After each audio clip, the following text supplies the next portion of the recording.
नमस्कार. आज आपण एका अशा कवितेबद्दल बोलणार आहोत जी इंग्रजी साहित्यात अजरामर मानली जाते.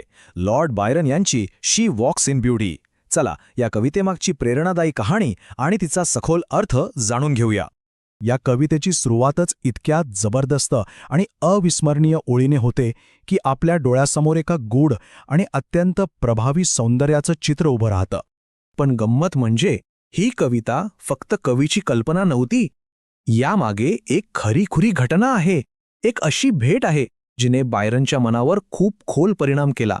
तर झालं असं की 11 जून 1814 रोजी लॉर्ड बायरन लंडनमध्ये एका पार्टीला गेले होते आणि तिथे ते ॲन बीट्रिक्स विल्मॉट यांना भेटले आणि त्यांच्या सौंदर्याने इतके प्रभावित झाले की दुसऱ्याच दिवशी त्यांनी ही कविता लिहायला घेतली. म्हणजे विचार करा, एका रात्रीत घडलेली ही भेट आणि दुसऱ्याच दिवशी ही अजरामर कविता जन्माला आली. चला तर मग आता या कवितेच्या मूळ कल्पनेकडे वळूया. बायरनने सुरुवातीच्या ओळींमध्ये केलेल्या त्या तुलनेचा नेमका अर्थ काय आहे ते समजून घेऊया.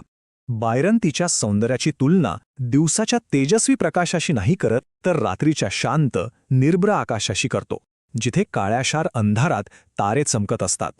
असं का? कारण इथे प्रकाश आणि अंधाराचे एक विलक्षण संगम आहे. म्हणजेच तिचं सौंदर्य फक्त प्रकाशात किंवा फक्त अंधारात नाहीये, तर या दोन्ही गोष्टी जेव्हा सुसंवादीपणे एकत्र येतात तेव्हा ते सौंदर्य खऱ्या अर्थाने खुलून दिसतं. आणि हाच मुद्दा म्हणजे हे संतुलन या कवितेचा आत्मा आहे. तिच्या शारीरिक सौंदर्याचं वर्णन करताना बायरन याच संतुलनावर पुन्हा पुन्हा भर देतो. आता इथे बघा, या दोन शक्ती कशा काम करतात. एकीकडे आहे अंधार, म्हणजे रात्रीचं निरभ्र आकाश, जे सौंदर्याला एक प्रकारची गहनता, एक गूढता देतं.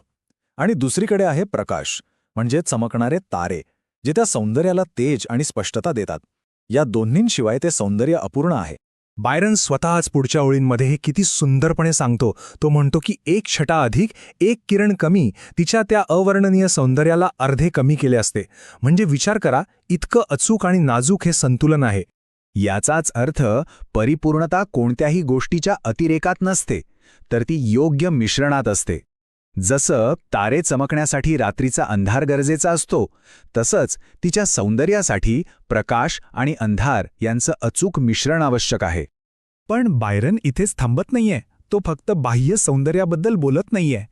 तो या बाह्य सौंदर्याचा संबंध थेट तिच्या आतल्या स्वभावाशी, तिच्या मनाशी जोडतो. चला पाहूया कसं. त्याच्या मते तिचा तो शांत सौम्य चेहरा, ते तिचे हावभाव, हे तिच्या आतल्या शुद्ध आणि निरागस मनाचं प्रतीक आहे.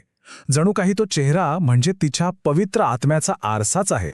आणि ही आंतरिक शांती तिच्या चेहऱ्यावर कशी दिसते, तर तिचं कपाळ एकदम शांत आहे. त्यावर कसलाही ताण, चिंता किंवा गर्व नाही. तिचं हसू मन जिंकून घेणारं आहे. तिच्या गालांवर एक वेगळीच चमक आहे. आणि या सगळ्याचं कारण काय, तर तिचं मन पूर्णपणे शांत आहे आणि तिचं हृदय निरागस प्रेमाने भरलेलं आहे. आणि हे सगळं आपल्याला कवितेच्या सर्वात महत्त्वाच्या आणि अंतिम संदेशाकडे घेऊन जातं.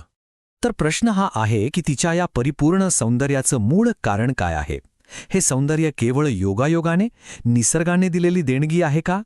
आणि यावर बायरनचं उत्तर खूपच खोल आहे. तो म्हणतो की तिचे भाव ते चांगुलपणात घालवलेल्या दिवसांबद्दल सांगतात.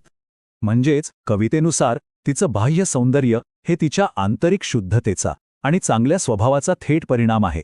खरं सौंदर्य हे वरवरचं नसून ते आतून एका चांगल्या मनातून येतं. हाच या कवितेचा गाभा आहे. आणि शेवटी ही कविता आपल्याला एका विचारासोबत सोडून जाते की कदाचित जे सौंदर्य आपल्याला इतरांमध्ये सर्वात जास्त आकर्षित करतं, ते त्यांच्या बाह्य रूपाचं नसून त्यांच्या आतल्या स्वचं प्रतिबिंब असतं. आपले अनुभव, आपलं चारित्र्य हेच आपलं खरं सौंदर्य घडवतं का,